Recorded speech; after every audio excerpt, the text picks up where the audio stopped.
नीबड़ी गांव में एक बहुत अमीर सेठ रहता था। गांव में सबसे अमीर एक बस वही रहता था। अमीर था इसीलिए गांव के लोगों के सामने दिखावा भी वो बहुत किया करता था।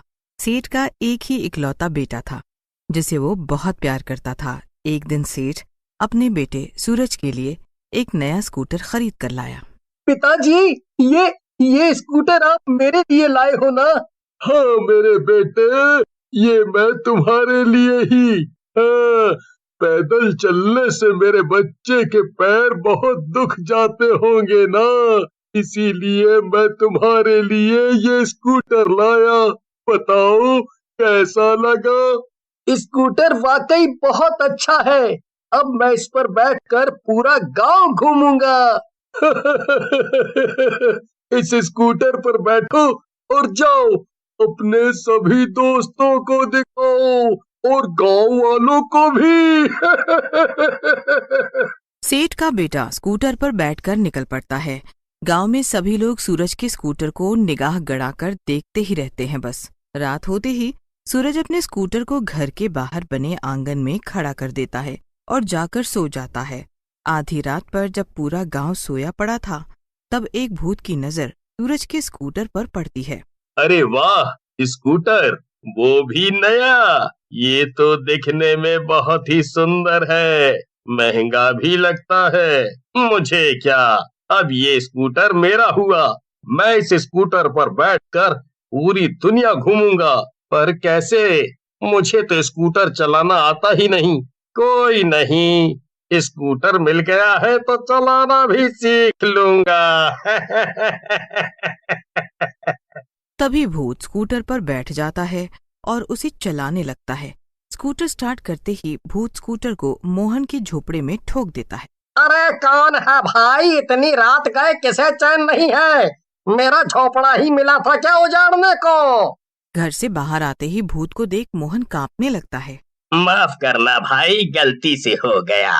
मैंने जानबूझकर कुछ नहीं किया। ये सब मेरे इस स्कूटर की वजह से हुआ है। थोड़े ही दिनों में मुझे ये स्कूटर चलाना आ जाएगा। अरे मैं तो कुछ बोल ही नहीं रहा। मैं भूत को भला कुछ कह सकता हूँ? तुम्हारा ही ये झोपड़ा है, तोड़ो तोड़ो और तोड़ो, बस मेरे लिए रहने लायक थोड़ी सी छत छोड़ देना। अब मैं क्या जा सकता हूँ? हाँ हाँ, जाओ तुम। मेरी और मेरे ये स्कूटर की प्रैक्टिस तो यूं ही चलती रहेगी। मोहन भूत को देखकर बहुत डर गया था, पर सुबह होते ही मोहन पूरे गांव में ये खबर फैला देता है कि रात में गांव में एक भूत नए स्कूटर पर बैठकर घूम रहा था। वहां सूरज अपने नए स्कूटर के खोने की वजह से परेशान हो गया। तभी गांव का एक आदमी भागता दौड़ता हुआ सेठ के पास आता है। सेठ जी, वो स्कूटर चोर मिल गया। बताओ बताओ जल्दी, किसने चुराया मेरे बेटे का स्कूटर? भूत ने। तुम्हारा दिमाग तो ठिकाने पर है ना? भूत कब से स्कूटर चलाने लगा? भौरा की बातों पर सेठ और उसके बेटे को यकीन नहीं होता। रात को भूत स्कूटर लेकर गांव में आ घुसता है और चलाने की कोशिश करता है। नया स्कूटर मिलने की खुशी में भूत शायद ये भूल गया था कि वो मर चुका है और एक भूत बन चुका है। तभी स्कूटर की आवाज सुनकर सभी लोग जाग जाते हैं और अपने अपने घरों से बाहर निकलकर देखने लगते हैं। इतनी रात में किसे चैन नहीं है? कौन मेरी नींद खराब करने पर तुला है? 2-4 दिन बचे हैं बस मेरी जिंदगी में, उसे भी ये लोग चैन से नहीं जीने देते। इतनी रात गए, ये फटफटिया कौन चला रहा है? अरे काकी, जरा धीरे बोलो और अपनी आंखों पर जरा चश्मा चढ़ाओ। देखो सामने कौन तुम्हारी नींद खराब कर रहा है, तुम्हारी और हमारी भी। काकी आंखों पर चश्मा लगाती है और भूत को साफ साफ देख पाती है। अरे ये गांव वाले तो सही बोल रहे थे बेटा, ये तो सही में भूत है। इस भूत ने तुम्हारे स्कूटर पर कब्जा कर लिया है। एक शब्द और बोला तो तुम्हारी दोनों आंखें निकाल कर मैं अपने स्कूटर की लाइट की जगह लगा दूंगा उन्हें। ये स्कूटर अब मेरा है।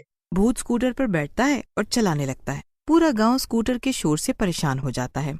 भूत रोज रात को गांव में आता और कुछ न कुछ तोड़ फोड़ कर चला जाता था। एक दिन मीना रोती हुई सेठ के पास पहुंची। सेठ जी, मेरी माँ बहुत बीमार है, उनके इलाज के लिए मुझे कुछ पैसे चाहिए थे उधार में। बहुत जल्दी आपका उधार चुका दूंगी सेठ जी। सेठ जी, थोड़े ही पैसे दे दीजिए, माँ की तबीयत अभी बहुत खराब है, इसलिए डॉक्टर को अभी जल्द से जल्द लाना होगा। उन्हें अगर वक्त पर इलाज नहीं मिला तो मेरी माँ मर जाएगी। सेठ की ना सुनकर मीना बहुत उदास हो जाती है और अपने घर की तरफ वापस जाती है कि तभी मीना के सामने भूत आकर खड़ा हो जाता है। जब मेरी माँ ही जिंदा नहीं रहेगी तो मेरे जीने का भी कोई मतलब नहीं है। माँ के बिना मैं एक दिन भी नहीं रह सकती, इसीलिए मैं तुमसे विनती करती हूँ कि मुझे मार दो, मुझे मार कर खा जाओ। मीना भूत को माँ के बारे में सब बताती है। भूत स्कूटर लेकर सेठ के पास जाता है। सेठ, ये स्कूटर मैं तुम्हें वापस करने आया हूँ। स्कूटर वापस करने आए हो? तुम तो बहुत अच्छे भूत हो। लाओ जल्दी मेरा स्कूटर मुझे वापस दो। पर एक शर्त पर, मुझे इसके बदले कुछ पैसे दोगे तुम, तभी इस स्कूटर को हाथ लगा सकते हो। सेठ फौरन भूत के हाथ में कुछ पैसे रख देता है और अपना स्कूटर उससे ले लेता है। भूत वो पैसे मीना को दे देता है। इतने सारे पैसे, इन पैसों से अब मेरी माँ का इलाज अच्छे से हो जाएगा, वो ठीक हो जाएगी। पर गांव में एक ही डॉक्टर है, पर वो अभी इस समय गांव में नहीं है, किसी और गांव गए हैं किसी के इलाज के लिए। अगर माँ को जल्द से जल्द इलाज नहीं मिला तो माँ मर जाएगी। भूत कुछ सोचता है, फिर अभी थोड़ी ही देर में सुबह हो जाएगी और मैं सुबह होते ही गायब हो जाऊंगा। उससे पहले मुझे ये काम करना है, मुझे वो स्कूटर वापस लाना होगा। भूत स्कूटर लेकर सीधा मीना के घर पहुंचता है। भूत स्कूटर चलाता हुआ मीना और उसकी माँ को कुछ ही घंटों में शहर छोड़ देता है और गांव वापस लौट आता है। सुबह होते ही भूत तो गायब हो जाता है, पर पूरा गांव भूत की ही चर्चा में लगा रहता है। भूत ने हमारे गांव में तोड़फोड़ जरूर की, पर किसी का कोई नुकसान नहीं पहुंचाया। सही कहा तुमने, देखा ना कल कैसे भूत ने मीना की मदद की। अगर वो भूत नहीं होता तो बेचारी मीना अनाथ हो गई होती। पूरे दिन भूत की चर्चा हुई। फिर रात होते ही भूत अपना स्कूटर लिए पहुंच गया गांव में। आ गया तू, मैं तेरा ही इंतजार कर रही थी। ये क्या है काकी? तुम बहुत ही अच्छे भूत हो, इसीलिए मैं तुम्हारे इस नए स्कूटर के लिए लाई हूँ।